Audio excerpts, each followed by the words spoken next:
Banyak berita tentang OTT, Pak. Iya. Ya, kita mengapresiasi lah, Pak. Satu lah kasus itu. Oh iya. Beritanya kan banyak, Pak. Ya, beritanya banyak. Beritanya banyak.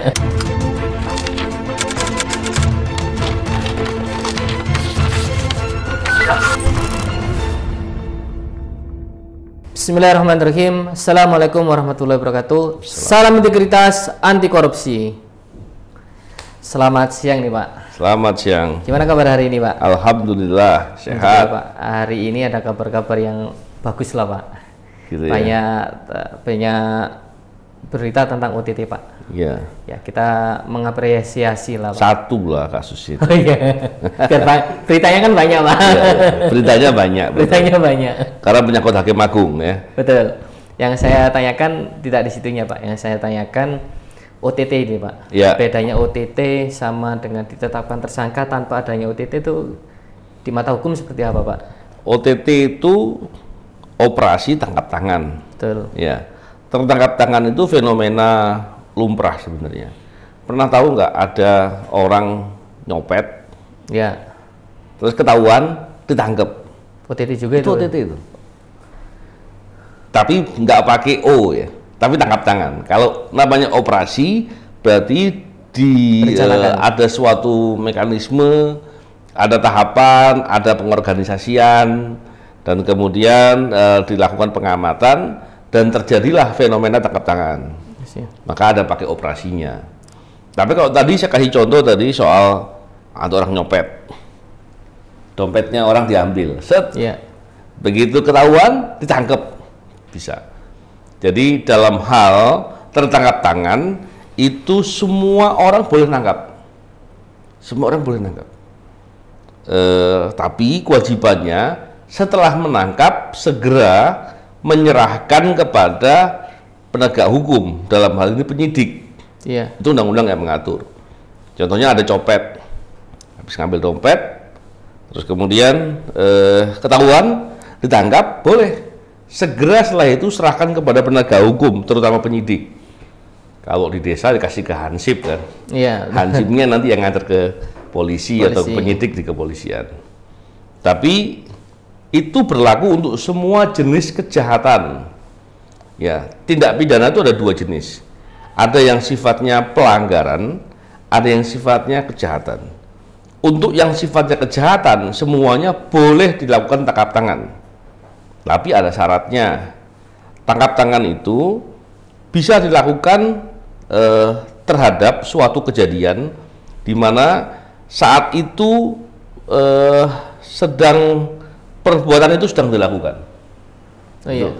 Yang kedua, ada syaratnya pada orang itu ada barang bukti. Contohnya ngambil dompet, Betul. jalan, dompetnya ada di dia, ditangkap, makanya itu bisa. Atau yang ketiga, diteriakin oleh khalayak ramai. Oh itu maling itu, maling mana itu? Wah, tangkap. Tapi tentunya nggak boleh dipukuli setelah itu. Betul. Dipukuli lain soal itu. Betul. Kalau ditangkapnya boleh. Itu namanya tertangkap tangan dalam kaidah. Masalahnya seringkali orang itu tidak paham ada kejahatan yang namanya korupsi yang bisa terjadi dimanapun tempat. Contohnya penyuapan. Ketika ada penyuapan, siapapun yang lihat dia boleh nangkap. Iya. Masalahnya itu kan belum lazim ya, belum suatu hal yang lumrah, sehingga orang nggak berani melakukan. Maka dalam di KPK ada OTT, sebetulnya nggak cuma di KPK, penegak hukum lain juga bisa. Dalam hal ini yang berwenang untuk menangani tindak pidana korupsi bisa, jaksa bisa, polisi bisa. Boleh nggak kemudian ketika OTT contohnya ada pengawasan internal di suatu kementerian atau lembaga mengetahui ada praktek suap, terus dia OTT, boleh. Tapi kewajibannya setelah ditangkap segera diserahkan kepada penegak hukum. Itu kalau terjadi ditangkap. Ya. Cuman masalahnya sekarang kan situasi sudah semakin canggih. Betul. Kadangkala pemberian itu kan nggak sederhana, dibuat sedemikian rupa untuk kamuflase, seolah-olah transaksi bisnis. Ya. Penyerahannya pakai alasan macam-macam, bisa pakai saham, kayak bisa macam-macam kan. akhirnya menjadi lebih rumit gitu. Sehingga OTT itu dilakukan agar bisa menangkap dalam proses apapun, dengan cara apapun, proses-proses yang dilakukan itu bisa diketahui. Terus bedanya apa dengan tadi yang dibilang penetapan tersangka yang biasa? Betul. Jadi kalau saya dulu di penyidik, saya seringkali membicarakan ada istilahnya case building, membangun kasus, ada yang OTT. Kalau membangun kasus, biasanya memang ada pelaporan, ya. Pelaporan itu dikelola oleh bagian pengaduan. Iya. Setelah itu akan diverifikasi. Oh, ini betul yang dilaporkan ini adalah dugaan tidak pidana korupsi. Maka ketika fakta-fakta itu sudah dilihat, biasanya dilakukan penyelidikan terlebih dahulu. Penyelidikan biasanya ada dua cara. Yang dilakukan secara terbuka, orang-orangnya diundang, datang, dikonfirmasi, diklarifikasi, atau dilakukan tertutup. Biasanya tertutup itu untuk dilakukan OTT. Karena ada keadaan-keadaan tertentu yang tidak mungkin atau sulit bisa diketahui dengan pemeriksaan terbuka. Contoh, penyerahannya uang tunai dilakukan dengan cara tertentu yang nggak kelihatan di tempat yang nggak ada CCTV. Iya. Mengklarifikasinya sulit kan? Betul. Maka OTT sangat efektif. Tapi kalau penyerahannya di tempat yang ada CCTV-nya pakai tanda terima, seandainya ya, walaupun nggak pernah ketemu ya, pakai tanda terima. Karena tanda terima itu kan untuk hal yang positif, hal yang baik. Hal yang jahat biasanya dia nggak mau. Maka bisa diklarifikasi dengan terbuka. Ada bentuk-bentuk jenis kejahatan, ada yang sifatnya terkait kerugian keuangan negara, ada yang delik suap. Sederhananya begini, ada pidana korupsi yang bentuknya hanya perbuatan saja, artinya begitu berbuat selesailah kejahatan itu. Ada yang dia berbuat harus sampai berdampak, baru perbuatan itu selesai. Contoh di pasal 2 dan pasal 3 Undang-Undang Tindak Pidana Korupsi. Dia berbuat melawan hukum, terus untuk mendapatkan keuntungan, dampaknya harus ada. Apa itu? Timbulnya kerugian keuangan negara atau timbulnya kerugian perekonomian. Itu harus terjadi dampaknya. Kalau dampaknya nggak terjadi, nggak bisa. Itu istilahnya kalau dalam orang ahli hukum pidana ada delik formil. Delik formil hanya berbuat, delik material sampai timbulnya akibat. Ini contoh ya tadi. Jadi melihat kasus seperti itu. Nah, terus pertanyaan lagi yang ditanyakan, yang bagaimana bisa ketemu tersangkanya? Yang bagaimana tersangkanya itu bisa diketahui? Itu ada mekanisme. Kalau dalam terminologi definisi penyidikan, itu ada rangkaian perbuatan yang dilakukan oleh penyidik untuk mengumpulkan bukti-bukti, informasi, dan data-data secara secara kuat dan bisa dibuktikan lah legitimasinya. Ketika bisa dibuktikan itu, maka mereka akan melihat, oh dari peristiwa ini, dari bukti-bukti yang dikumpulkan ini, pelakunya adalah si A, baik sendiri maupun bersama-sama dengan orang lain. Nah, ini yang kemudian bisa menemukan pelaku. Jadi biasanya tahapan itu dilakukan, dan memang kalau dalam penanganan perkara, proses itu dalam penyidikan di KPK itu bisa saja dilakukan di penyelidikan.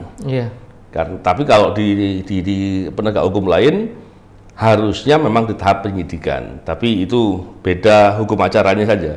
Tapi proses intinya sama.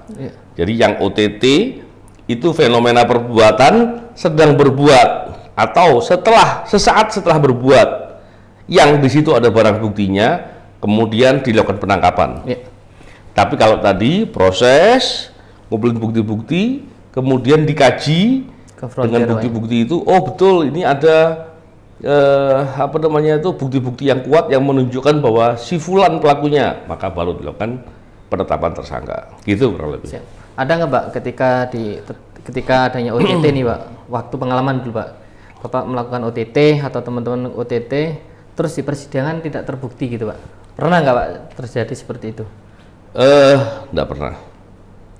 Tapi pernahnya begini, pada saat ditangkap diperiksa nggak ada bukti. Itu pernah dilepas. Jadi itu boleh. Itu boleh sah-sah saja Pak ya? Nggak ada masalah. Karena ketika contohnya kita punya bukti yang sangat kuat yang menunjukkan si A menyerahkan uang kepada si B, gitu ya.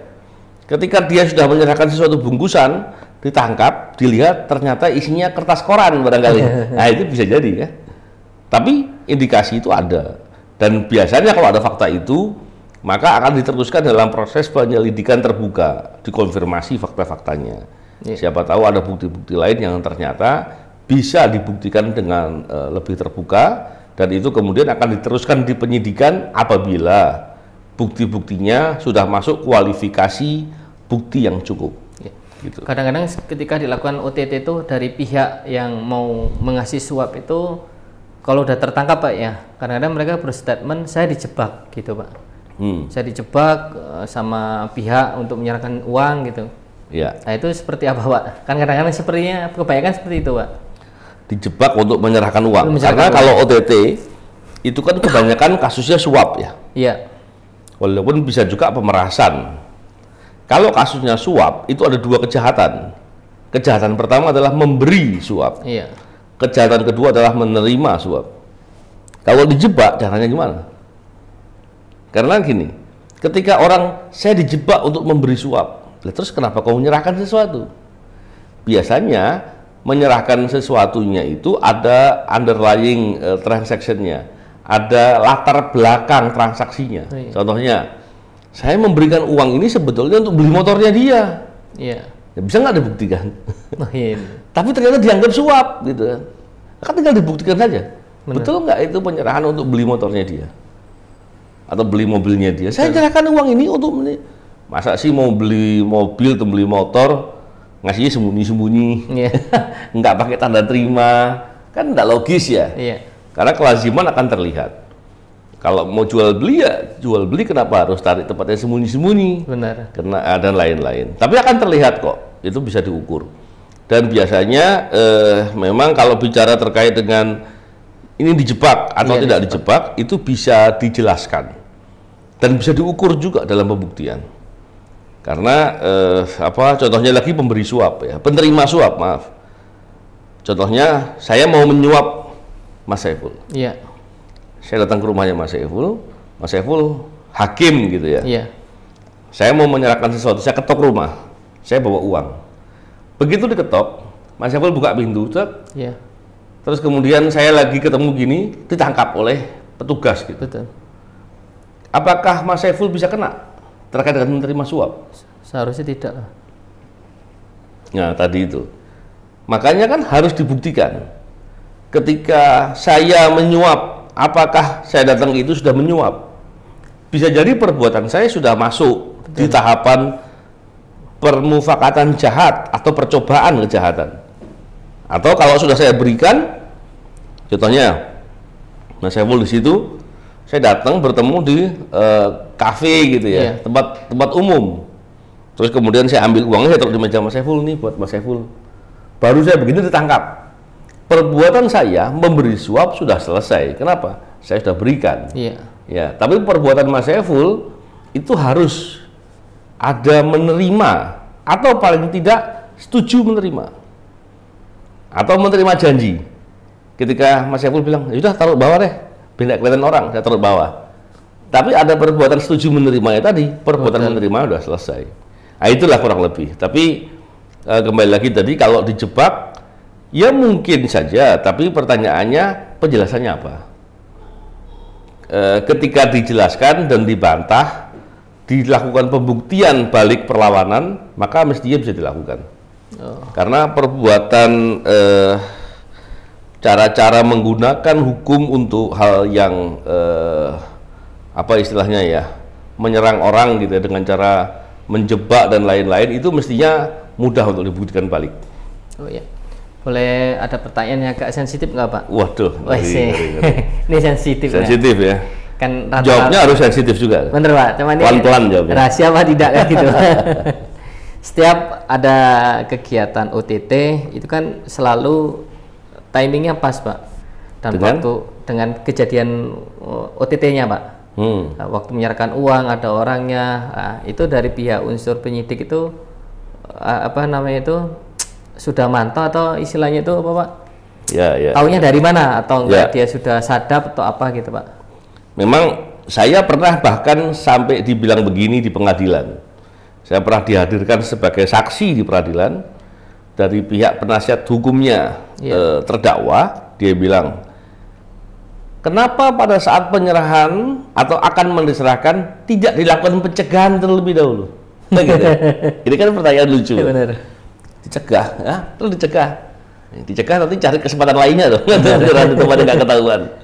Nah, pemahaman soal mencegah ini menarik gitu ya, karena mencegah itu mestinya bukan itu.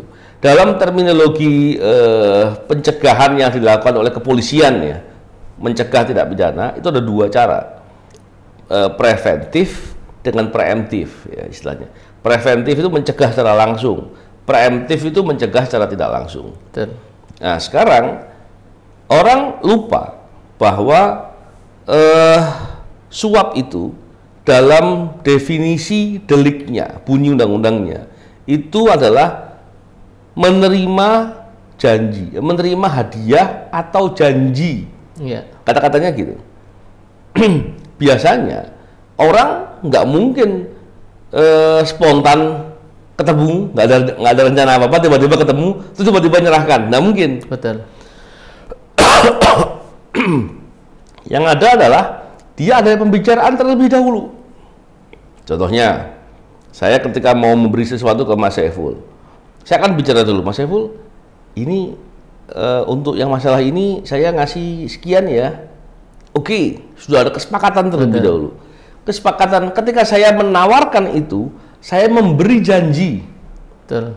Ketika Mas Saiful bilang oke, itu menerima janji. Pada dasarnya perbuatan suapnya, memberi suap dan menerima suap telah terjadi. Nah, ketika kemudian dalam implementasi atau perbuatan selanjutnya adalah memberikan hadiahnya, ya, maka itu justru menguatkan dari keterangan pembuktian yang sebelumnya. Jadi kalau bicara tadi yang ditanyakan, apakah memang sudah dipantau terlebih dahulu dan lain-lain, ya pastinya dipantau. Nggak mungkin tiba-tiba penyidik lagi lewat, apa itu? Ditangkap, nggak mungkin. Ya, kalaupun ada, jangan-jangan itu underlying-nya memang ada transaksi bisnis. Benar. Dipantau itu kan biasanya juga ada peran serta masyarakat di sana. Ada masyarakat yang kemudian melapor, dan laporannya diteliti. Oh itu benar. Setelah itu didatangi, dilihat fakta-faktanya, menguatkan indikasi itu. Ditambah lagi, kalau KPK kan punya kewenangan menyadap. Iya. Penyadapannya juga bukan asal sadap. Pasti ada itunya Pak. Ada standarnya, ada aturannya, ada lawful interception. Iya. Pak, ada standar yang dibolehkan. Kategori sadap ini sadap WA atau telepon atau apa Pak? Itu rahasia, saya nggak boleh sampaikan. Tapi intinya ada penyadapan yang ditentukan dalam standar pembuktian lawful interception, dan itu standar itu sebenarnya sama di mana-mana. Jadi ada penyadapan yang dilakukan dengan unlawful interception. Itu penyadapan yang dilakukan dengan cara melanggar hukum.